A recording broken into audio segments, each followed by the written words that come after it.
Hello everyone, welcome to the channel. Today we're going to be talking about the MTZ556 surprise buff that we got today for Warzone, as well as Modern Warfare 3 multiplayer. I'm not really going to talk about Modern Warfare 3 multiplayer, but it was mostly just the recoil changes in the multiplayer and damage range increases. So we're just going to focus on Warzone today, but we're going to compare this MTZ556 after the surprise buff to a few other Warzone weapons. So let's get into it and compare it. Alright, so I've got the patch notes pulled up. This is from just about an hour ago. I was able to get in Plunder and test this. So they've decreased the initial gun kick, decreased the recoil, increased the max damage from 25 up to 27. Max damage range was increased by 11 meters, 11.5 meters.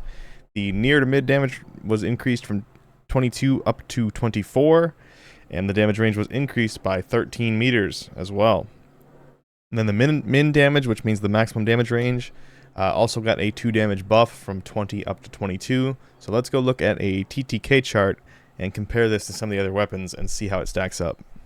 Alright, over on TGD I have the MTZ556. This is the new MTZ556 in red, the MTZ556 pre-buff in orange, so that was previous to, or before today's patch. Holger 26 is also very popular right now, Ram 7 is extremely popular, and Bruin Mark 9 is also pretty popular. So I just wanted to throw those on there as comparison. So you can see, looking at the red versus the orange, so orange was the pre-patch, red is the new MTZ. Significant buff to the TTK across the board at all ranges, and the damage ranges were increased significantly. So huge buff there. It's not like it's like crazy fast time to kill. You can still see that like the Ram 7 in green is dramatically faster in that first damage range. But the Ram 7 does have a little worse recoil for the first few shots, I would say. And then also past that second drop off at 43.5 meters, the MTZ in red, you can see on that graph, is quite a bit faster than the Ram 7, and it's probably just going to be a little bit more accurate as well, just because it has lower actual recoil than the Ram 7. So in that first 40 meters, I think the Ram 7 is still going to be king on, like Resurgence maps, things like that. But for big map, I think the MTZ556 is going to be highly competitive now. You can see that it matches the TTK of the Holger 26 and the Bruin. It actually beats both of those a little bit. Out to its last drop off at 48 meters, and we can extend those out with attachments as well. I'll give you guys a build at the end of the video here. But yeah, so it's going to be very, very competitive, very good. It's going to be one of the easier to use weapons. The Ram 7 is a little harder to use weapon just because of the recoil for the first few shots. So the MTZ is going to be probably pretty much the meta for long range for just an easier to use weapon now. Alright, so on to the recoil and recoil rates. I also have this on TGD, so red is the current MTZ, orange is the pre-buff MTZ. So looking up here at recoil rates, recoil rate is basically how much recoil there is per second. So it's a measure of how fast you'd have to move your mouse or how far you'd have to pull your thumbstick down to correct for that recoil. So it's essentially how much actual recoil it feels like there is for the weapon. And you can see that it's about 100 per second now, and then it was 144.48 before. So they basically just multiplied the recoil by 2/3. If you look at the actual recoil plot here, so this is 10 recoil plots stacked on top of each other. Recoil is a premium feature on TGD, by the way, where it actually generates the recoil patterns like they would be generated in game. Gives you a good approximation of how these things will actually perform based on attachments and stuff like that. So I've got 10 I have 10 plots stacked on top of each other here. You can change that to whatever you want just to make the plot more clear. So when I do that, it re-enables the other ones, but we'll make it 10, and then I'm going to disable Holger, Ram, and Bruin from the chart. You can see it there, and the pattern is basically the same. It's maybe a little bit less of a sharp change in direction in the middle part. So like up through here, you can see it's pretty sharp before in the orange, and now it's relatively smooth. I will say that the fact that it kind of sways to the left and sways back to the right did feel a little bit hard to control in the firing range, but with attachments you can make it very, very accurate, even though it has that little S-shaped curve for the recoil. As I'm going through this, I just want to remind you guys that the absolute best way to support is through a subscription on TGD, bronze, silver, gold.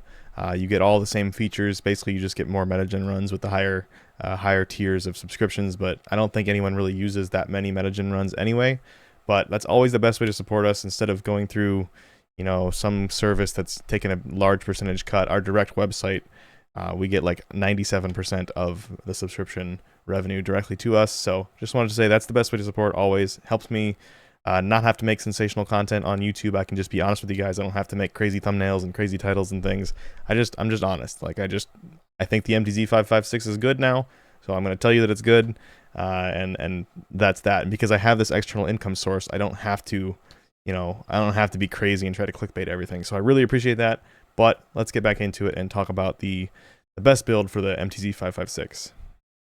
All right, we do have this new search feature on TGD. I don't know if you guys have seen this yet. I don't know if this is in the apps. I don't think we've launched it in the apps yet, but it should be on the apps within the next few days at least. So you can now search for attachments. So for this build, I want the VT7 suppressor, so I can just search for that and then apply it. Pretty much always use that for our long-range weapons just because it has bullet velocity, vertical recoil, and range.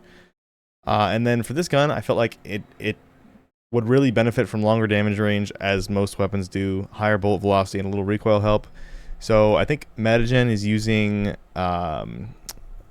just one of the range and bullet velocity barrels, but I actually, when I was using this, I wanted a little more recoil help. So it's not a significant increase in recoil help, but we're going to use the MTZ Drifter Heavy Long Barrel. This is minus 4.5% on horizontal and vertical recoil, as well as having a big range buff. So we're going to use that to extend out that damage range and help with recoil a little bit. And then we're going to use the 50 round drum mag, of course, just get that damage per mag up. And then for an optic, I pretty much like the Choreo. So this is another spot where the searching is really nice. The Choreo Eagle's Eye 2.5x is just my favorite optic pretty much. So we're going to throw that on there. And then I think for the fifth attachment, there's two really good options. There's really three really good options, but specifically two of them felt the best to me. There's the classic Bruin grip, if I can find it in here. Bruin heavy support grip. Yeah, so that's an example of why we wanted to add search, because there's so many attachments in here now. So this is going to help your gun kick and your horizontal recoil, and it has firing aim stability, which is that new stat for Modern Warfare 3 and Warzone 3, where it reduces the visual recoil and kind of tightens up the bounciness of the pattern a little bit. So it's a really, really good stat, which is why a lot of people use this grip on everything, on top of horizontal recoil just being the most important in general, because it's really hard to correct for horizontal recoil. So those two things combined is why this is a great attachment. And you can really feel the difference in vertical recoil, or the visual recoil if you use that.